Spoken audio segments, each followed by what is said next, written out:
The edgy off-season countdowns continue, and after spotlighting some ladies who experienced a bit of a drop-off and decline in form this season, the attention is now on the fellas, and this list has quite a few big names from the sport. I'm looking at 10 ATP players who had a notable decline in success this season compared to 2024, and whether they have a decent shot out rebounding for 2026. Hello, my name is Christian Bassnight, and welcome to Christian's Court, where I cover tennis from all angles.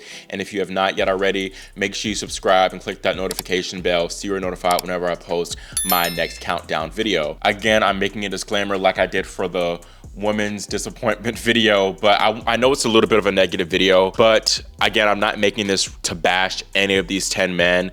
Dips are inevitable for players, whether it be due to injury, mental struggles, or just inadequate form. And doing this research was very informative for me, just looking at exactly why these men struggled the way they did, and just getting some quotes from their perspectives was also enlightening for me, and I hope that it does the same for you all as well. So kicking things off at number 10 is Daniil Medvedev, who now makes his appearance on this type of list for all 3 years that I've done it, 2022, 2024, and now 2025. Now, I was expecting a lot from Medvedev, unlike many other people who said that he was going to be having this sort of decline that we did ultimately witness from him this year. I had him winning the US Open in my preseason predictions, but of course that didn't age well, and this season things went from worse to worser for Medvedev. It went from worse to worser. Daniil rated his 2024 a 6 out of 10 and said every match was a struggle for him, and he felt that he had to work much harder to win these type of matches, and he also felt a little bit more drained towards the end of the year, and he also dealt with shoulder pain for a good part of the season and complained about the slower court conditions and heavier tennis balls, which he claimed impeded his game. Medi also failed to win a title for an entire season for the first time since 2017, but still it was pretty successful in hindsight. He finished top 5 and he reached the finals of both the Australian Open and Indian Wells, and he said that he was really looking forward to next season to improve. The biggest issues last year were undoubtedly Jannik Sinner and Carlos Alcaraz for Medvedev. He was 1-8 against them in 2024 alone, and his lone win was against an ailing Jannik Sinner at Wimbledon, but he didn't play Carlos nor Jannik a single time in 2025. That is largely because he struggled to consistently go deep at the big tournaments, and he didn't make a final of a 1000 level or slam level tournament the entire year, and that's the first time since 2018 where this was the case. Medvedev had an abysmal slam season in 2025. He won just a single match at the major level this year, and Daniil suffered some really heartbreaking slam defeats. In Melbourne, he came back from 2-0 down against Leonard Etienne in round 2 to force a 5th set, only to lose in a match tiebreak. At Roland Garros, he came back from 2-0 down in the first round to Cam Norrie, only to lose 7-5 in the 3rd set. And in the US Open first round, Daniil once again came back from 2-0 down versus Benjamin Bonzi in one of the wildest dramatic matches of the season, where he caused an absolute scene, only to lose 6-4 in the 5th set. That match ignited Daniil's split from his longtime coach of 8 years, Gil Servata, a move that was high-key long overdue. Medvedev appointed former Australian Open champion Thomas Johansson plus Rohan Gotzi ahead of the Asian swing. There, Medvedev had some decent success. He reached the semifinals of both Beijing and Shanghai, earning wins over the likes of Davidovich Fokina, Zverev, and de Minaur. Soon after, he finally ended his 882-day title drought when he claimed the trophy at the Almaty 250. Heading into the Paris Masters, Daniil had an outside shot at qualifying for the ATP finals. He would have to win the tournament, but that opportunity slipped from his grasp when he fumbled 2 match points against Alexander Zverev in the quarterfinals. This was the first year that Daniil failed to qualify for the ATP finals and end the year top 10 since 2018 as well. Medvedev did improve his serving numbers from last year, and he had similar return statistics, but I think his main issue this year in 2025 was him not being as clutch in the pressure moments. The ATP has an under pressure rating, which takes into account breakpoints converted, breakpoints saved, tiebreaks won, and deciding sets won. Last year, Medvedev was number 5 on the under pressure list, and this year he was number 55. That poor under pressure stat impacted Medvedev in tight losses at all levels. And Medvedev, he reached 13 quarterfinals this season, which is the same amount as Carlos Alcaraz, but Daniil was 6-7 at that quarterfinal stage in 2025, whereas Alcaraz was 11-2. Again, while this might go down as one of Medvedev's worst seasons, I think it was a necessary one for his growth. Recently, he told Bochet he had moments of doubt this year about his form and whether he could still compete at a high level. He later said those thoughts and doubts went away before Beijing, and Medvedev, I think, parting ways with Servata and working with Johansson was for sure the right move. I don't think that Medvedev is that far off. I think the big thing for him is just having better runs at the slams and being more of a clutch pressure player, which I believe he will in 2026. I am predicting a top 10 finish for Medvedev next year. Next, at number 9 is Aussie Alexei Popyrin, who went from being inside the top 25 to falling outside the top 50 by the year's end. 2024 was for sure Popyrin's big breakout season. He won his maiden 1,000 title in Montreal, and yes, the player field wasn't as strong due to the Olympics, but still you got to give him credit for an amazing run, and he became just the 4th Aussie man to win an ATP 1000 title in history, and he also reached his first slam second week at the US Open, where he upset Novak Djokovic in the 3rd round. I felt that Alexei could crack the top 15 before the summer because he didn't really have too much to defend. He did have a poor start to his season though. He opened with a 4-match losing streak, and after the Sunshine Double, he was 2-9 on the year.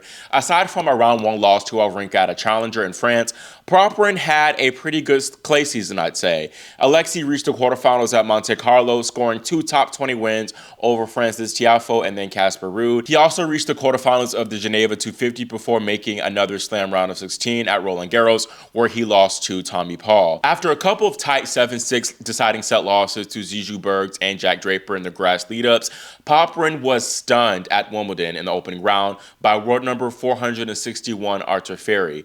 The Aussie revealed after the match that he was mentally fatigued and felt unprepared and demotivated heading into SW19.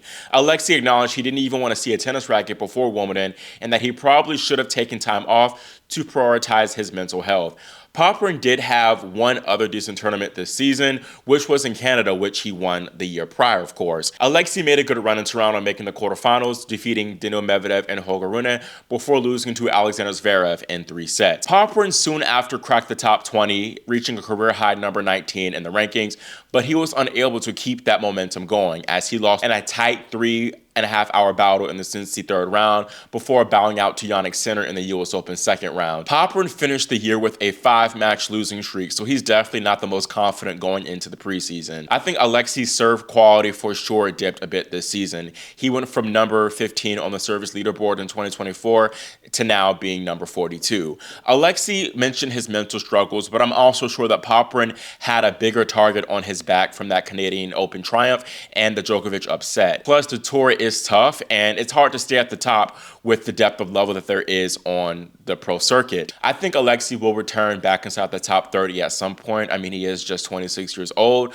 although I don't know if next year will be the year that happens. 8th is Frenchman Ugo Humbert, who went from inside the top 15 to now outside the top 35. The 27-year-old has been around for a minute, but he didn't crack the top 20 until the end of 2023, and 2024 was definitely his best season on tour. Humbert won a 500 title in Dubai, he finished runner-up at another 500 in Tokyo, and he finished the season exceptionally well, reaching his first 1,000 final at home at the Paris Masters. Ugo continued this momentum at the start of 2025 as he started the year well. He reached the 2nd week at Melbourne and then successfully defended his title in Marseille. It was a pretty disappointing spring though for the Frenchman. He failed to defend his Dubai crown, losing in the round of 32, and then he also lost at the round of 32 at Indian Wells, lost in the 1st round of Miami and Monte Carlo. It was a nightmare clay season really for the Frenchman, who won just 2 matches on the dirt, largely due to injury.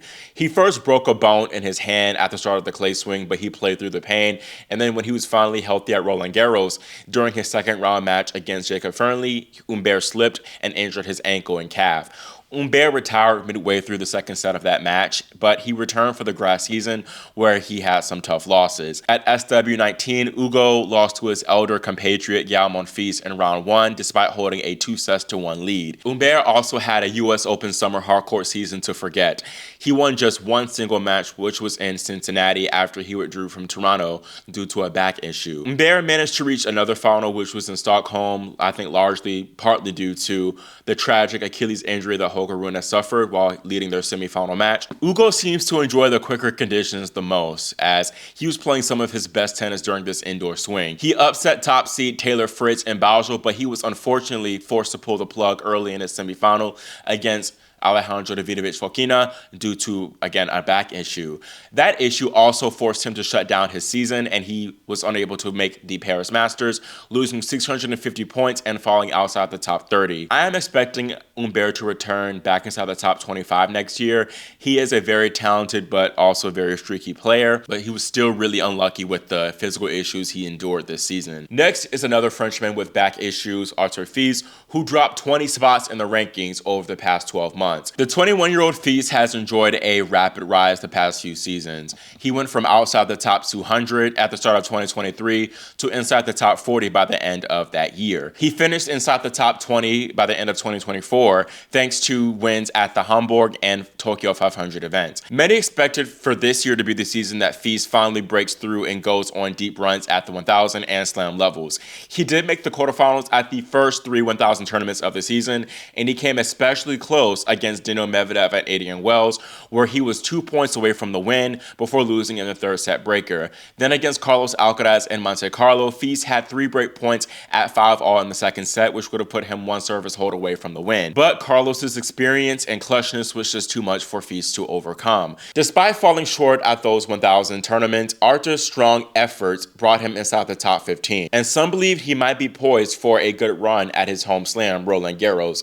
But Arthur arrived in Paris injured and later revealed he considered skipping the event altogether. But Arthur arrived in Paris with a back injury and later revealed he considered skipping the event altogether. Fils, however, did not want to miss his home major, and he pushed himself to the third round, earning a 5-set thriller win over Jaime Munar in the process. But Arthur pushed himself a little bit too hard, and he sustained a stress fracture in his lower back, which forced him to withdraw from his third round match against Andrey Rublev. What's crazy too is that Munar insinuated that Fils was faking the injury after the loss. Fils skipped Wimbledon and he returned for the Canadian Open, but he did not feel quite right and ultimately shut down his 2025 season to get better. Fils' physical woes are concerning, especially when you consider that he dealt with some back issues as a youngster. Arthur recently said he suffered a herniated disc when he was 15. He told French outlet 20 Minutes that he's not worried about the back issue impacting his career in the future and that he'll just trust the process. I am glad that Fils seemingly has the right mindset here because, like he keeps saying, he's just so young, 21 years old, and he has a long career ahead of him. I like that he didn't try to rush back, at least for the Paris Masters, and is just taking his time. I am hoping that Fils stays healthy, of course, for the rest of his career, but namely focusing on 2026 because he's just so fun to watch on tour, and he's very entertaining, and I think the sport needs him. I think a top 20 finish will be in his sights for 2026. Sixth is Andrey Rublev, who finishes the season outside the top 10 for the first time since 2019. This was Rublev's lowest win percentage season since 2018. Andrey was a consistent top 10 player for a while. He qualified for the ATP finals each year from 2020 to 2024. 2024 was a decent season for Rublev. He made 2 1000 finals that year, including Madrid, which he won. Rublev, by the way, did not reach a Masters semifinal at all this season. But Andrey made more headlines last season for his demonstrative on-court outbursts, often hitting himself with his racket. The Russian later revealed that he was struggling immensely with his mental health and that he couldn't even see a reason to live. After Wimbledon last year, Rublev received guidance from former world number 1 and multi-slam champion Marat Safin, who Andrey says helped him better understand himself. Rublev lost his first 2 matches of 2025, including at the Australian Open, where he was beaten by Brazilian phenom João Fonseca in straight sets. Rublev rebounded not too long after to win his 6th 500 title in Doha, taking down the likes of Bublik, de Minaur, FAA, and Jack Draper. I thought this win would give him a confidence boost, but Andrey had very poor results soon after, and that win against de Minaur in Doha, by the way, would be his lone top 10 win all season. Andrey lost his opening round matches at both Indian Wells and Miami, but he hoped to turn things around in Monte Carlo, where he brought on Marat for a coaching trial period. Rublev's clay season with Safin was pretty underwhelming, to be honest. His best result was the finals run at Hamburg, and he ended it with a straightforward loss to Jannik Sinner in the Roland Garros 4th round. Andrey also reached the round of 16 at Wimbledon, but he once again lost to the eventual runner-up, this case Carlos Alcaraz. But I think Rublev played great at Wimbledon and pushed Carlos well in his 4th set defeat. Andrey had a pretty solid U.S. summer hardcourt swing.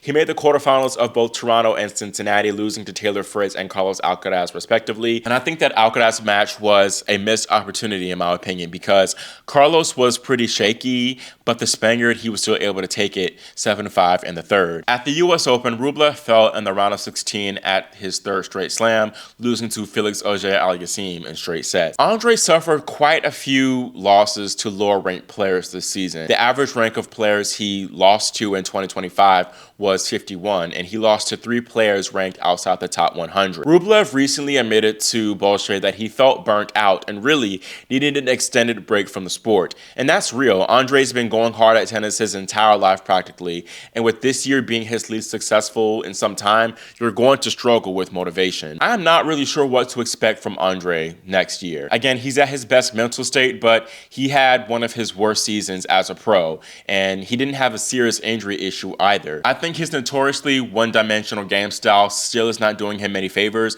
and he needs to make even more radical changes, I think, in his game if he wants to reach that next level. I think he will finish around 12-13 next year. Starting our top 5 is Grigor Dimitrov, who went from finishing inside the top 10 from 2024 to now being outside the top 40. Grigor had a 2024 season to be proud of, truly. He ended the year inside the top 10 for just the second time in his entire career and the first time since 2017. That was in big part to him reaching the finals of Miami and the quarterfinals at Roland Garros and the US Open. However, I anticipated a bit of a decline from the 34-year-old who is already injury prone and isn't getting any younger. Injury truly defined the Bulgarian's 2025. He started the season with groin and hip injuries, which forced him to retire from both the Brisbane semifinal and his Australian Open first round match. Grigor also retired from his opening round match in Dubai, but still had a decent Sunshine double stretch, including reaching the Miami Open semifinals. Soon after, Grigor made the Monte Carlo quarterfinal, where he was shockingly dished a double bagel from Alex de Minaur. Dimitrov wasn't injured there, he just had an off day. Unfortunately, Grigor did sustain a thigh injury at Roland Garros while being up 2-0 against Ethan Quinn in round 1. The Bulgarian was forced to retire from that match, but he recovered in time for SW19, where he reached the second week and took advantage of a slightly injured Yannick Sinner to go up 2-0 over the top seed. Tragically for Grigor, though, he was forced to pull the plug at 2-all in the third set due to a pectoral injury. This marked the 4th straight major where Grigor was forced to retire, which has to be some sort of record. Dimitrov called the injury one of the most painful moments of his career, and I'm sure it was even more painful considering Yannick went on to win the Wimbledon title. That right pec injury forced Dimitrov to miss the US Open, bringing an end to his 58 consecutive Grand Slam appearances dating back to the 2011 Australian Open. After a near 4-month hiatus, Dimitrov returned for the Paris Masters, where he scored a win over Giovanni Mpetshi Perricard in the first round before withdrawing from his second round against Daniil Medvedev due to a shoulder issue. I am really not that optimistic about Grigor's 2026 prospects. He still has the game for sure. That's not the problem with me, but the problem for me is his body it keeps failing him, and I don't think it'll get that much better for him next year. I do think, though, that he will finish 2026 inside the top 30. At number 4 is Frances Tiafoe, who finished his first season ranked outside the top 20 since 2021. This was also his first season he failed to record at least 30 wins since 2020, and it was his lowest win percentage year since 2020. The past few seasons, Tiafoe has struggled with having good results throughout the entire year rather than in spurts. Last year, he was 15-16 on the season before the Summer North American Hardcourt Swing, where he turned his 2024 around, largely thanks to his finals runs at Cincinnati and a semifinal showing at the US Open. Frances has a reputation of peaking in Houston and the Summer North American Hardcourt Swing. This year, he reached the Houston finals for the 3rd straight year, falling to Jenson Brooksby. But Frances could not keep the trend going for the Summer Hardcourt Swing. He failed to make it to the quarterfinals of both Toronto and Cincinnati, and he lost in the 3rd round at the US Open to Jan-Lennart Struff in straight sets nonetheless. Frances had just one good result at a high-level tournament this season, season where he reached the quarterfinals at Roland Garros. Tiafoe did not have to face a top 20 player en route before the quarterfinals, but he still played some phenomenal tennis. Tiafoe ended his season with a 5-match losing streak, including 2 lopsided losses to Yuri Lehechka and Jakim Minchik during the Davis Cup qualifying. Big Foe shut down his season after Shanghai and announced a complete overhaul of his coaching team. Not only did he part ways from David Witt, but Tiafoe let go his close friend and assistant coach, Jordi Anconada. Tiafoe said it was time for a change, so clearly he is not satisfied with just being a top 30 mainstay, and that's a good sign. I do think that people's expectations of Francis might be a little bit too high. I think he needs to win at least a 500 level title before we start having the conversations of him winning a slam or just even being a consistent top 10 player. Francis also needs to get back to having consistent, strong results year-round instead of, again, just at a few parts of the year. Plus, this year Tiafoe had an awful record against players outside the top 100, as he was 5-6 against them this season, which is simply unacceptable. I do have to give Francis credit for improving his return level this season, but I do think that Tiafoe's serve let him down a bit this year. Tiafoe was number 26 in the serve leaderboard rankings in 2024, but right now he's number 50. I am expecting a higher year-end ranking for the American next year, especially since he has a lot of points available. I'm thinking he'll be top 20, like 19-20. Third is Poland's Hubert Hurkacz, who dropped 57 spots to outside the top 70. Hubie had a bit of a decline in 2024, which was rooted from his knee injury at Wimbledon last year, where he tore his meniscus. Hurkacz underwent a pretty minor surgery similar to the one that Novak had after Roland Garros last year, and the Pole returned about a month later, where he dealt with calf issues and another knee injury, the latter preventing him from trying to defend his Shanghai title from 2023. That withdrawal pushed Hurkacz outside the top 10. I expected more of a return to form from Hubie in 2025. He made big changes in the offseason, splitting with his longtime coach Craig Boyden and appointing both Ivan Lendl and Nicolas Massu. Hurkacz also changed both his clothing and racket sponsors, so it really felt like a new era for him. Hubie said he was hungry for big results in 2025, but they never came. The former world number 6 struggled with a lower back injury earlier in the year, which forced him to miss the Miami and Monte Carlo Masters. Hurkacz played his best tennis of the season towards the end of the clay swing, reaching the Rome quarterfinals before earning his lone top 5 win of the season against Taylor Fritz in Geneva en route to the finals there. He ultimately fell to Novak Djokovic in a nail-biting championship, which finished 7-6 in the third set. The 28-year-old could not continue that form into Roland Garros, where he was swept aside easily by Joao Fonseca in round 1. Hurkacz didn't look quite right in that match and ultimately withdrew from Wimbledon, citing an irritation of the synovial membrane in his right knee, which was a complication from his knee surgery last year. This latest injury required arthroscopic procedure to his knee, which sidelined Hurkacz for the remainder of 2025. These recent injury flare-ups are for sure concerning, but if Hubie is injury-free next season, I definitely think that he'll have a strong comeback year in 2026. Judging from his latest IG post, Hurkacz's recovery process is going pretty well, and he seems to be motivated to work his way back to the top. I'm expecting him to finish 2026 back inside the top 20. Second is 6'8" big serving Frenchman Giovanni Mpetshi Perricard, who fell outside the top 50.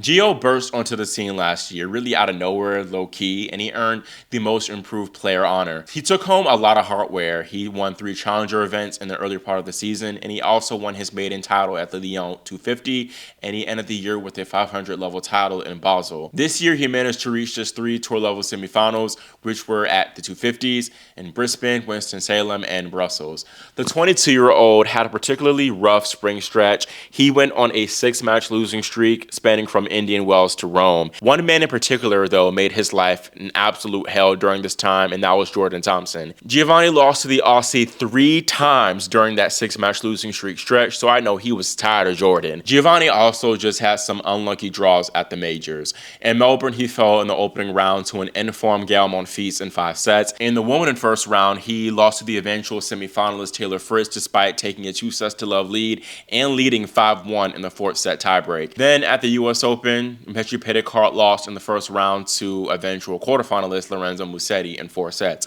The big fella had an okay finish to his season. He earned a couple top 10 wins against Fritz and Musetti, but he also lost a few tight winnable matches. He was also unable to defend his champions points from Basel, falling in the opening round to the eventual champion, Joao Fonseca. So again, just a tough draw there. We really don't have to go into that much detail of Giovanni's main problem, and that is undoubtedly the return. Among the top 100, Giovanni has the worst return statistics in practically every area, including overall return points won, break rate percentage, points played per return game, and points won per return game.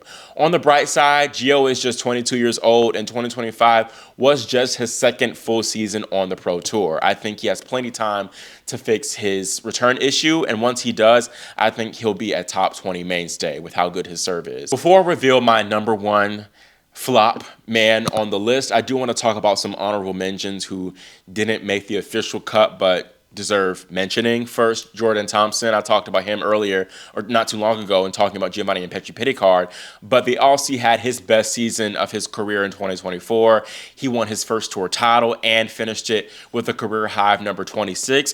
But the Aussie experienced a steep drop in the ranking. He's currently ranked 108th, which is largely due to a recurring back issue. He did make the quarterfinals at the first two majors and reached a career high number 8 throughout the year, and I thought that he would make his first ATP Finals appearance, but the American had a nightmare second half of his 2025 season, which was largely due to injury, particularly his left foot, where he experienced a ruptured tendon.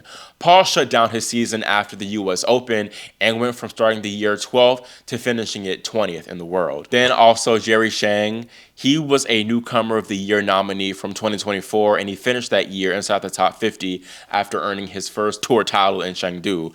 Unfortunately, a right foot issue sidelined the talented 20-year-old for much of 2025, as he now sits outside the world's top 250. Then my fourth and final honorable mention is Thomas Mahach. The 25-year-old, he had a breakout 2024 season, rising 53 spots to finish inside the top 25. His Shanghai semifinal run, where he beat Carlos Alcaraz en route, was particularly impressive, and I expected Mahach to break inside the top 15 in 2025, which unfortunately never happened. The Czech did win his maiden tour title in Acapulco, and that helped him crack the top 20. But aside from that and a run to the US Open second week, he didn't have any notable results. Health is a particular issue for Mahach, though, as he was forced to retire from matches on 5 separate occasions this season. And last but I guess least, at number 1 is Stefanos Tsitsipas, who is currently at his lowest year-end ranking in 8 years, outside the top 30.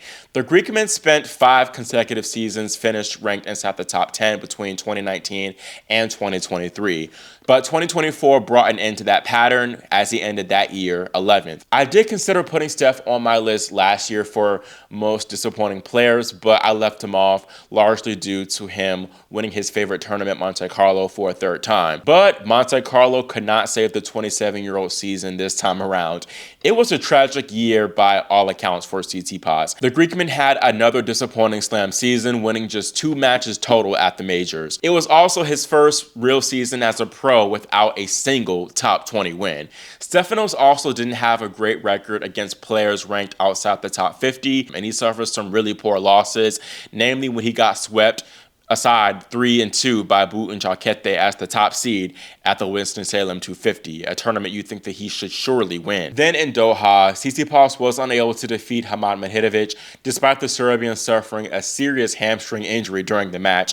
Stefanos' best tennis of the season, though, came soon after that Medvedev's defeat, when he claimed his 12th tour title in Dubai. It was the Greekman's first ever 500 title and the biggest hardcourt trophy of his cabinet since the ATP Finals from 2019. There in Dubai, Stefanos sported a new blacked out racket said to be the Babolat Pure Aero 98, and many fans noticed Tsitsipas had a lot more power behind his strokes, particularly from the backhand. Stefanos also said his returning improved massively, and many thought this racket change could be what he needed to put himself back in the mix of winning big titles. But Tsitsipas went back to his Blade 98, saying he felt it performed better on the clay. However, the 27-year-old had very underwhelming results on the dirt, culminating in a second-round Roland Garros defeat to world number 167, Matteo Gigante. The loss marked Tsitsipas' earliest exit at the Clay Slam since 2018. Soon after Paris, Stefanos brought on former Wimbledon champion Goran Ivanisevic as a coach, but the partnership barely lasted 2 tournaments. Tsitsipas was forced to retire from his opening round match at Wimbledon due to a back issue, which he's been dealing with since the 2023 ATP Finals. Tsitsipas said he was at his limit with the injury and was left with no answers, since in his words, he maximized everything he could possibly do. Goran, though, didn't quite see it this way. He told Sports Club Tsitsipas was physically a disaster and that he had no chance of returning to the top 10 if he continues how he's going. Clearly, that rubbed Stefanos the wrong way, as he and Goran soon after parted ways. Stefanos then reunited with his father, Apostolos, which was a questionable decision for some, since the father-son duo have had their ugly moments, for sure. Tsitsipas probably should have sat out for the rest of the season after Wimbledon, but he returned for the North American hardcourt swing, only winning 2 matches. He eventually ended his season soon after cashing his $1.5 million check from the 16 Slam, and he said he wanted to focus on recovery to come back stronger for 2026. Now, the question is, will Tsitsipas come back stronger for 2026? I say yes, because I just don't anticipate things getting worse than they already are for him next year. It was a rough season for Steph by all accounts. He dealt with injury, coaching drama, and a breakup from fellow pro player Paulo Badosa. But I don't think he will return back inside the top 10. I see him finishing 2026 more in the 20s range, maybe the teens, but I'm saying the 20s for 2026. I'm not that confident really in his body holding up, nor do I think his father returning to the coaching box will bode him well. That is all I have for this video, and let me know your thoughts on the list and which players you think will indeed rebound for 2026. Also, let me know if there are any players you think should have been mentioned that weren't included at all. Comment below your thoughts, and again, make sure you subscribe and click that notification bell so you're notified whenever I post my next countdown video. I think the next one will be top 10 women's matches of the year, so stay tuned for that. Thank you all so much again for watching and for your support, and I'll see you all next time here on Christian's Court.